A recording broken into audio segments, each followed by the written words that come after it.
Our third and final debate then now. All right, here I go again with the introduction. Employee well-being has gotten a lot more attention over the past years, and rightly so. In 2022, for instance, 87% of Americans felt anxious about inflation, and 7 in 10 employees worried that their compensation hadn't kept up with the changes in purchasing power.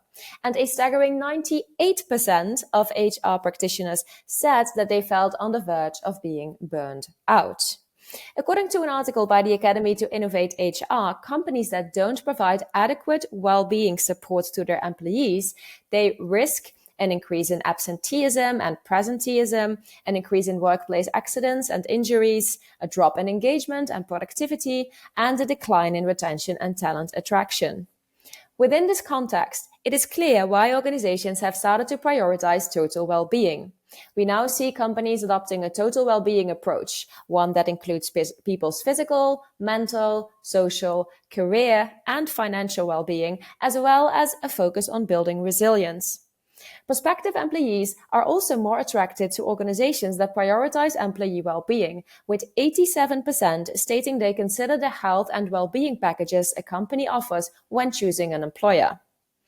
What this well-being package looks like exactly depends on the organization and, of course, on the available budget.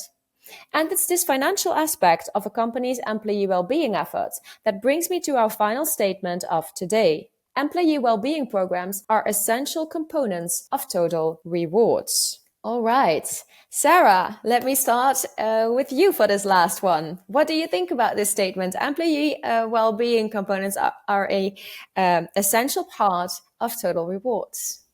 I'm a little bit in between chairs on that statement, because on one hand, I believe, yes, it's something that we highly need to consider in general when we think about rewards, and I can elaborate a little bit more around that. But on the other hand, I don't think it really quite fits in. It's more a generic topic that's not just closely connected to total rewards, right? I think there are other factors. But yes, I mean, if we think about employees, a little bit old school from my end, but if we think about employees and their salaries as something that is a high cost to the organization, right? If you just look at that aspect, then obviously getting sick is a high risk for the business, because it's this downtime is kind of really having a negative impact on productivity. Right. So there is a risk factor that needs to be considered if we just think about the cost associated with employment also. So I do believe that there's, if you think about certain benefits offered in this area, and that could be from medical benefits up to, well-being programs in general. I think there is an attempt to have some sort of prevention, right? I would like to hear Rachel on that also, but I would like to later on add a little bit more flavor to that statement. Absolutely. All right, Rachel, let's hear from you on this one. I've seen organizations with next to no well-being support, and they're still able to attract and retain staff. And some of it is cultural for the sector, and some of it's that it's a very lean business with a little bit of with very little budget to go around. My experience has been sometimes HR has been initiative driven, trying to do the right thing for employees, and it can lead to exhaustion of employees with what's coming up next, what's going on, this doesn't make any sense. And sometimes I think getting the basics right, and we're going back to data, we're going back to salaries and fairness around salaries, is important.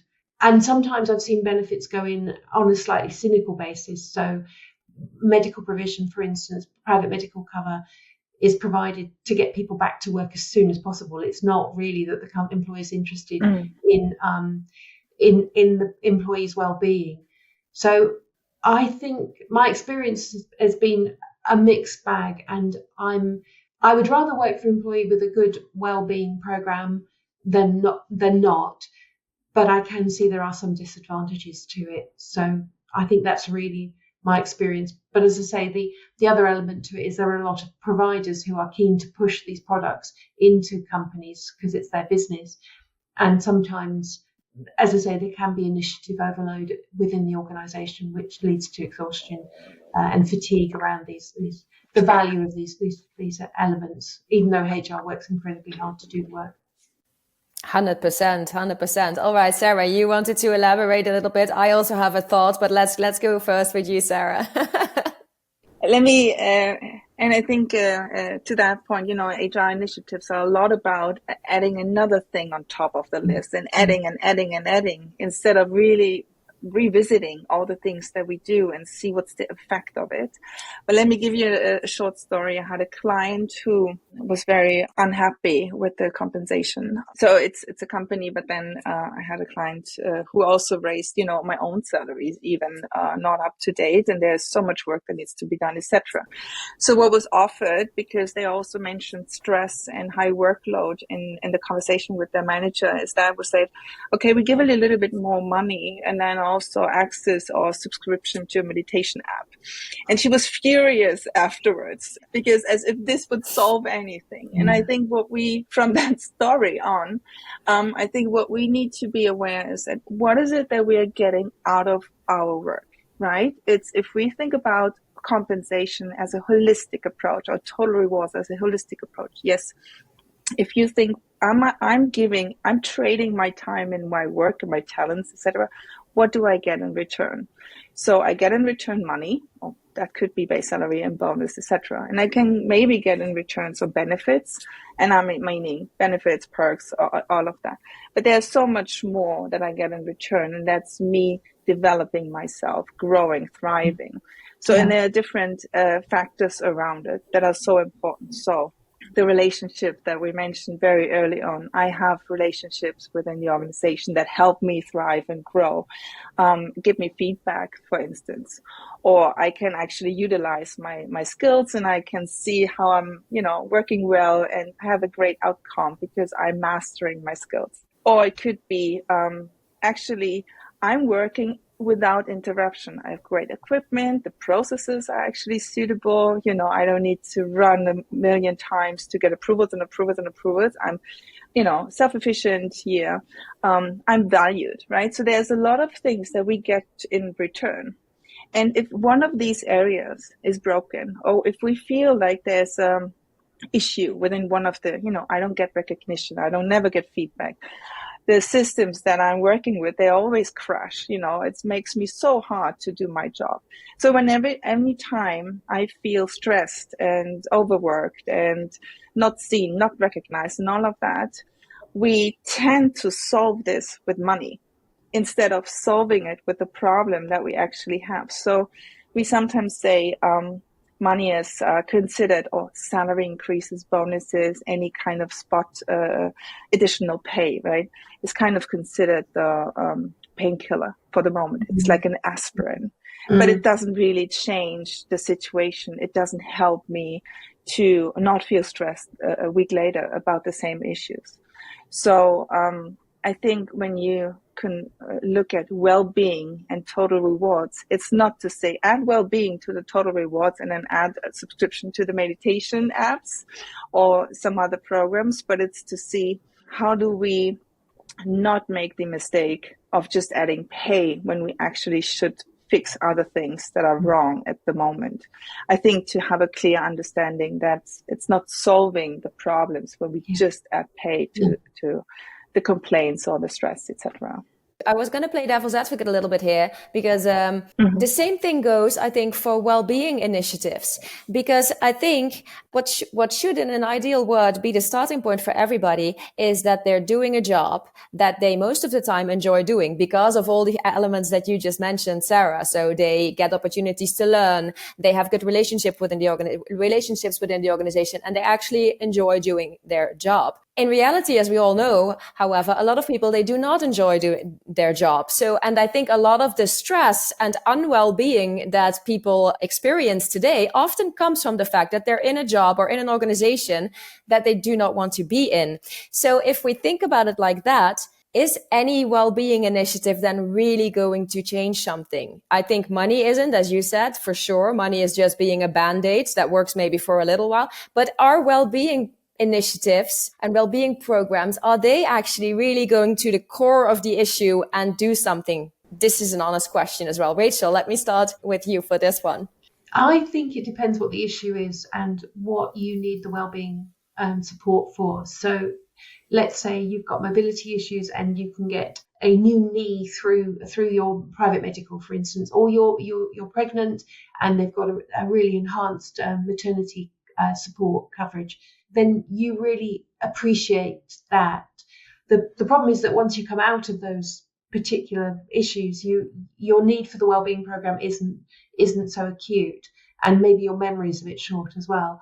So it varies on your needs and how well that wellbeing program fits with what your issues are. Would you add to that, Sarah? Yeah, and I think what oftentimes, and I'm not saying all the time, but oftentimes we have the knowledge workers in mind when we have these discussions, right? But there are several jobs where they work night shifts, weekends, where they work 10 days in a row and then get 5 days off or whatever. If that could be anyone in transport industry, or that could be someone working in hospitals and care work. So here, if you would ask, what about, well-being, they would say the way we work is just so tiring. Or, me switching from day to night shift, that's kind of it craves a lot of energy, or it does something to me physically. So I think we need to differentiate. Do we have a luxury problem because we have, knowledge workers working remotely or wherever you want, and then, also feel, because of all the meetings, they want maybe a program where they can rest for a moment? Or do we have actually severe problems where this could not just be, a nice to have, but it's actually a requirement for people to stay healthy during the time they work? And that's more of a long-term aspect. I think then it's almost a requirement. I think it's an obligation for a company to follow up on that. But if we just look at the knowledge workers, and I'm not saying they don't have problems, right? But that's a little bit a different situation, or that's a different question, right? Yes. It reminds me of my neighbour in the UK who was a refuse collector, and he was dealing with some nasty things, and along the way he caught Wheals disease, which is a debilitating disease which you get from rat's urine. And his employer just gave him basic statutory sick pay, which was £30 a week equivalent, and their enhanced he was doing a rough job, and there was next to no support for him. And I'm sure he would have loved a wellbeing program, which was an enhanced sick arrangement. But that was the way it was, unfortunately. Yeah. Yeah, I think within this whole discussion, it also very much depends on what element of well-being programs we are talking about. Because if you're talking about, in my opinion, essential things like health insurance and indeed parental leave, if we talk about these kind of things, very, very different then. And it's not because I love meditating, but we're not talking indeed about a meditation app or a yoga class, although the yoga class could perhaps be good even for people who are sitting behind a desk all day. But I think, you know what I'm talking about. I think it depends on what we're talking about exactly when it comes to well-being programs. But at the same time, that's of course also a little bit the point of these statements and these debates. Is there anything that you would like to add? No, I think just that we maybe shouldn't generalize the total rewards function, right? I think there are different challenges as per industry, company size, etc. So scale-ups, tech organizations will probably look at it very differently than more heavy industry, classic industry with thousands of employees who need protection, for instance, right? So I think it should not be like, oh yeah, everyone needs to add that to the total rewards function. I think it really depends on the needs and what you're after, which is probably part of your comp and ban statement or whatever you put out there, should be aligned, with values that you have in your company, anyways. Yeah, Rachel, anything to add? No, I think Sarah's absolutely right, and great point. Awesome. Well, then I'm going to thank you both very, very, very much for joining me today, and thank you for sharing your experiences and your views on the various topics that we had. So, thank you. Thank you from my side also. It's fun. Great topics. Thank you. You're very welcome, and thanks for the inspiration as well. And thank you, everybody, for tuning in to today's episode. I hope you enjoyed the episode. Do feel free to share it with your colleagues, your friends, anybody else you feel could benefit from listening to this conversation or watching the episode. And I hope to see you very soon again for a new episode of HR Debatable. Goodbye.